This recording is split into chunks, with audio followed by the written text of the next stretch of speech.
बिस्मिल्लाहिर्रहमानिर्रहीम। अस्सलाम वालेकुम। आज 6 अप्रैल बरोज़ बुध हम बात करेंगे दो अहम इशूज़ के हवाले से। आज अनोखा कुछ हुआ और अलामती एक इजलास हुआ। उस अलामती में वज़ीर आला अलामती तौर पर वज़ीर आला बनाया गया शहबाज शरीफ हमज़ा शहबाज को, और कुछ लोगों की तरफ से ये पैगाम दिया गया कि फ्लैटीज़ होटल के वज़ीर आला हमज़ा शहबाज को मुबारकबाद पेश करते हैं। पाकिस्तान मुस्लिम लीग नून ने पंजाब से और अपोजिशन अलीम खान, जहांगीर तरीन ग्रुप, ये सारे के सारे फ्लैटीज़ होटल में इकट्ठा किया।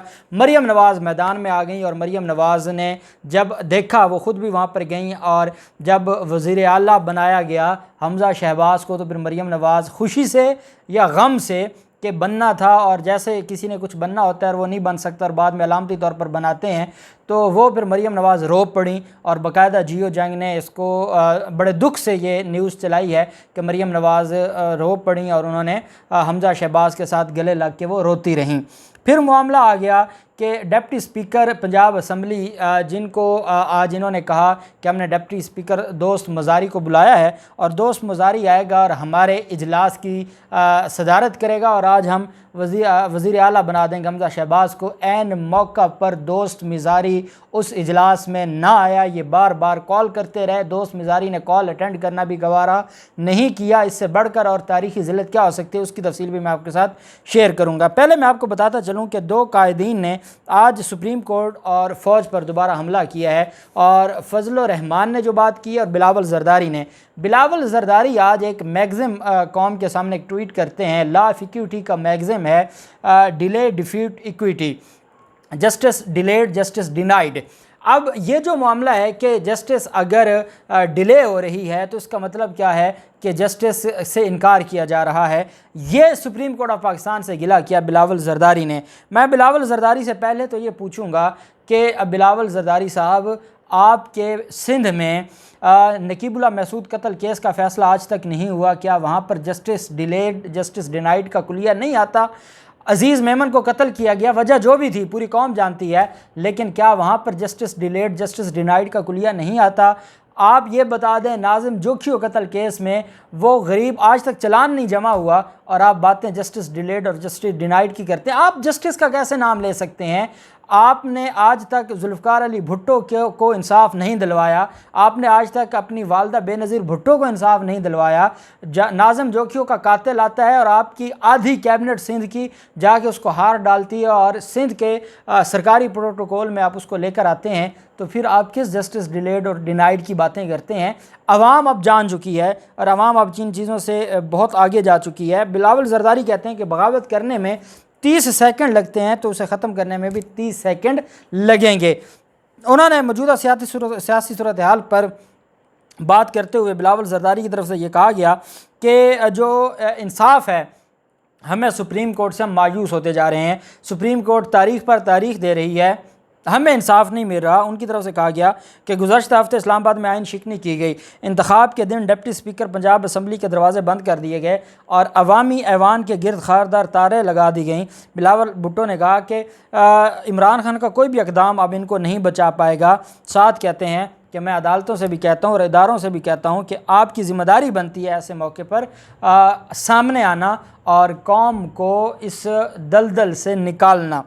जब बात होती है फजल रहमान की, तो आसमा शिराज़ी को एक इंटरव्यू देते हैं। आसमा शिराज़ी आप जानते हैं, उनको इंटरव्यू देते हैं मौलाना फजल रहमान, और कहते हैं कि डिप्टी स्पीकर की रूलिंग से मुतल्लिक़ सुप्रीम कोर्ट का आज खुद नोटिस लेना दुरुस्त इक़दाम था, लेकिन मामूल की कार्रवाई से अवाम में बेचैनी पैदा हो रही है। हजूर, मामूल की कार्रवाई कहाँ थी? इतवार के दिन आपके लिए बेंच बना, इतवार के दिन आपके लिए अदालतें लगीं, इतवार के दिन जो ऑनरेबल चीफ जस्टिस उमरता बंदयाल साहब हैं उनको ख़ुद तशरीफ़ लाना पड़ा। इतवार के दिन सारी जो मुलाजमीन हैं उनकी छुट्टी आपकी वजह से ज़ाय हुई और वो भाग के सुप्रीम कोर्ट पहुँचे। तो आप कैसे कह सकते हैं कि मामूल की कार्रवाई है?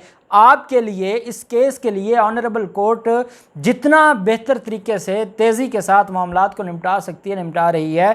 3 दिन हुए हैं और 6 पार्टियों के वकला अपनी बहस मुकम्मल कर चुके हैं। यहाँ पर फरवरी 2020 में 3 माह का टाइम दिया था सुप्रीम कोर्ट ऑफ पाकिस्तान ने लाहौर हाई कोर्ट को कि मॉडल टाउन की JIT को डिसाइड करें।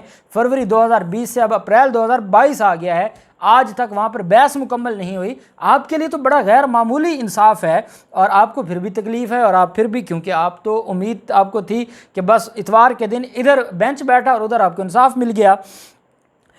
वो कहते हैं कि जर्नैलों के हवाले से, और ये बेसिकली फ़ौज में आज कहते हैं कि न्यूट्रल कोई चीज़ नहीं होती। ये वो फजल रहमान थे जब इमरान खान ने ये बात की थी कि न्यूट्रल क्या होता है, या कोई बदी के साथ होता है या नेकी के साथ होता है, तो न्यूट्रल तो जानवर होता है। ये इमरान खान ने बात की थी और उसका गलत मतलब लेके ये फ़ौज की तरफ गए थे। आज वही फजल रहमान कह रहे हैं कि न्यूट्रल क्या चीज़ होती है, आएँ कौम को बताएं कि क्या किरदार है। DGISI क्यों नहीं सुप्रीम कोर्ट उसको तलब किया जाता, और DGISI क्यों नहीं सुप्रीम कोर्ट को या कौम को बताते कि ऐसी कोई साजिश नहीं है। ये घसीटना चाहते हैं इदारों को। मरीम नवाज से भी इसी तरह का मुतालबा करवाया गया और इधर से भी यही मुतालबे आ रहे हैं, और ये मुतालबे बताते हैं कि ये खौफ में मुब्तला हैं और उस खौफ की वजह से अब इनके हाथ कुछ आ नहीं रहा। कहते हैं कि ज़रूरत इस अमर की है कि पूरी कौम मुल्क के आइन के तहफ़्फ़ुज़ के लिए बेदार हो। मैं अपील करता हूँ कि आने वाले जुम्मा को यौम तहफ़्फ़ुज़ आइन के तौर पर मनाया जाएगा। आइम्मा, मसाजिद और ख़तीब अपने खुतबात में इमरान खान की आइन शिकनी और उनकी हुकूमत की जानिब से किए गए हालिया इक़दामात की मज़म्मत करते हैं। उन्होंने कहा कि डिप्टी स्पीकर की रूलिंग से बहरान शुरू हुआ और असम्बली तहलील होने से ये बहरान मज़ीद बढ़ गया। कहते हैं कि इंतहाई ज़रूरी है कि कौम बेदार हो और आइन के तहफ़्फ़ुज़ के लिए फ़ौज अपना किरदार अदा करे। अदलिया की आज़ादी, इस्टेब्लिशमेंट और ब्यूरोक्रेसी के फ़राइज़ और आइन के मुतय्यन करदा पार्लियामेंट का दायरा कार का ये तकाज़ा है कि हम इस दायरा कार के अंदर रहते हुए अपना किरदार अदा करें। वही दायरा कार ही है जो 69 की वजह से सुप्रीम कोर्ट ऑफ पाकिस्तान को रोकता है कि वो पार्लियामेंट की कार्रवाई को ना छेड़े, और वो अपने दायरा इख्तियार में कानून के मुताबिक सारी चीज़ों को देख रहे हैं। दूसरी तरफ जब मरीम नवाज़ आज पंजाब असम्बली का अलामती इजलास हुआ फ्लैटरीज़ होटल लाहौर में, और पहले ये अवारी होटल में थे, वहाँ से फिर जो इन्होंने मुनहरफ लोटे इकट्ठे किए हुए हैं उनको एक बस में बिठाया। मरीम नवाज़ और हमज़ा शहबाज फ्रंट सीट पर बैठे और उनको लेकर ये मुनहरफ अरकान को और अपने जो बाकी अरकान थे मेंबर उनको लेकर गाड़ी में, अपनी गाड़ियों में इस वजह से नहीं गया कि ये कहीं भाग ना जाएँ। बेसिकली तो ये इन लोगों को, अदालतों को चाहिए कि बायाब करवाएं, रिकवर करवाएं। ये तो हैबियत सबसे बेजा में रखा हुआ है कि आप इनको अलग जाने नहीं देते। जैसे एंकर इमरान खान ने कहा था कि वो वाशरूम तक सिंध हाउस में या मैरियट होटल में जाते हैं तो वाशरूम तक ये दरवाजे तक पे खड़े होते हैं, तो ये इनको इस हब से बेजा से निकालना होगा। मरीम नवाज़ कहती हैं कि ये जो आज अलामती इजलास है, इस इजलास को मैं आइनी इजलास करार देती हूँ।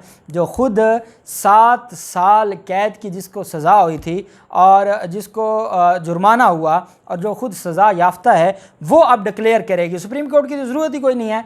मरीम नवाज़ डिक्लेयर करेगी कि ये काम आइनी है, ये काम गैर आइनी है। मरीम नवाज़ ने आज फ्लैटरीज़ होटल में कहा कि पंजाब असम्बली का अभी होने वाला इजलास अलामती नहीं बल्कि आइनी है और कानूनी है। मुस्लिम लीग नून अपनी अक्सरियत साबित करने जा रही है और हम ये अक्सरियत साबित करेंगे। जब वहाँ पर इजलास हुआ तो मरीम नवाज़ आबदीदा हो गई कि हमज़ा शहबाज जिसने वज़ीर आला बनना था और वो अब वो वज़ीर आला तो नहीं बन पाए, और अपने होटल में अपने कारकुनान ने बस नारा लगा दिए वज़ीर आला हमज़ा शहबाज, जैसे वज़ीर आज़म शहबाज शरीफ के नारे लगे थे। और उसके बाद वो आबदीदा इस वजह से हुई कि ये हमें क्या कि हकीकी वज़ीर आला बनना था, आज हमें अलामती वज़ीर आला बनना पड़ गया, इस वजह से वो आबदीदा भी हो गई। और जियो कहता है कि 199 लोग वहाँ पर मौजूद थे उस करारदाद के। ये अलामती इजलास था, उसमें करारदाद पेश की गई हमज़ा शहबाज को वज़ीर आला बनाने की, और वहाँ पर बैठे तमाम लोगों ने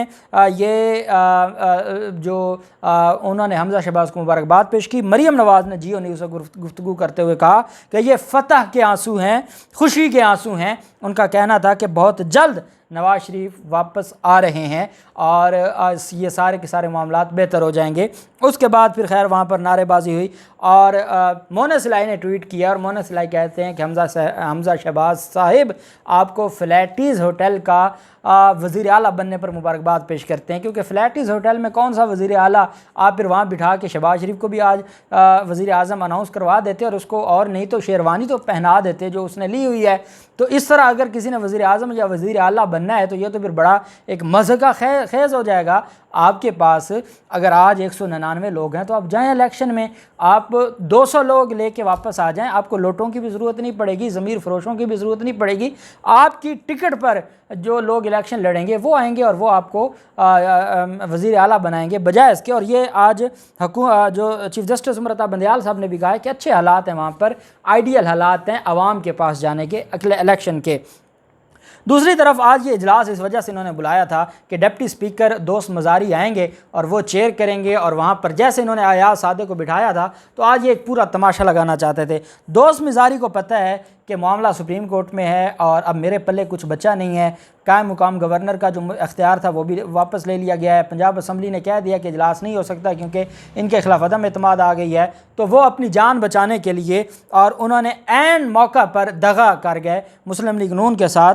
और डिप्टी स्पीकर पंजाब असम्बली दोस्त मोहम्मद मज़ारी ने कहा कि जब सरकारी तौर पर इजलास बुलाया जाएगा तो मैं उसकी सदारत करूँगा, नून लीग इजलास बुलाएगी तो मैं सदारत नहीं करूंगा। कहते हैं कि मुत्तहिदा अपोजिशन की जानिब से डिप्टी स्पीकर पंजाब असम्बली को इजलास में बुलाया गया, दावत दी गई, इंतज़ार करते रहे, लेकिन ऐन मौका पर वो ना आए और उन्होंने फ़ोन कॉल भी नहीं अटेंड की। उसके बाद जब मीडिया ने रब्ता किया तो उन्होंने कहा कि डिप्टी स्पीकर पंजाब असम्बली ने कहा कि अख्तियारात के तहत पंजाब असम्बली का इजलास कहीं भी बुला सकता हूँ, अख्तियारात आइन के मुताबिक इस्तेमाल किए जा सकते हैं। और इसी पर फिर जियो जंग ने कहा कि आज सुप्रीम कोर्ट ने भी कहा था कि आप बाग़ जिना में भी बुला सकते हैं इजलास, तो इजलास बुलाएँ। इस वजह से डिप्टी स्पीकर के कहने पर आज फ्लैटिस होटल में इन्होंने इजलास बुलाया और ऐन मौके पर डिप्टी स्पीकर खुद गए ही नहीं, और ये खुद ही मरीम नवाज़ को इन्होंने बिठा दिया होगा बतौर स्पीकर। आइनी इजलास जो था तो उसने अनाउंस कर दिया होगा कि हमज़ा शहबाज अब बन गए हैं अगले वज़ीर आला पंजाब के। और डिप्टी स्पीकर ने जो इनके साथ किया है, जो पंजाब कौमी असम्बली के डिप्टी स्पीकर ने अपोजिशन के साथ किया था, वही डिप्टी स्पीकर पंजाब असम्बली ने इनके साथ किया। सारा दिन इनको उम्मीद दिलाई है और ऐन मौके पर वो नहीं आए और ये ख़ुद ही करारदादें पास करते, मंजूर करते और वज़ीर आला बन के एक दूसरे को गले मिलते वापस आ गए। ये है मामला। आप देखते हैं मज़ीद क्या होता है। जो भी तफसीलात होंगी आपके साथ शेयर करते रहेंगे। अल्लाह पाक पाकिस्तान का हामी नासिर हो। बहुत शुक्रिया। अल्लाह हाफिज़। पाकिस्तान जिंदाबाद।